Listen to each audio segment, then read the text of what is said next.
All the best Google Slides keyboard shortcuts. No one likes to do things the hard way, which is why we have keyboard shortcuts. We're going to look at the shortcuts you can use in Google Slides and save yourself some time. By no means is this a complete list of all keyboard shortcuts available in Google Slides. We've limited our list to those that are more generally useful.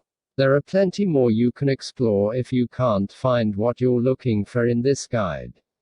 To open a list of keyboard shortcuts in Google Slides, press Ctrl+, Windows and Chrome OS, or Cmd+, macOS. If you want to see the complete list, check out the Google Slides support page.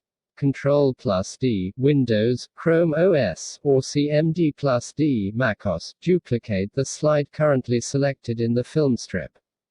Ctrl+S, Windows, Chrome OS, or Cmd+S, macOS, save. Every change is saved in Drive.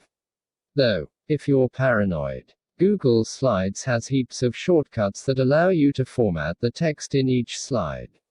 These are the shortcuts you use to do things like italicize, bold, or underline text. Ctrl+Shift+greater than and less than, Windows, Chrome OS. Or Cmd+Shift+greater than and less than, macOS, increase or decrease the font size. 1 point at a time. Text source, howtogeek.com.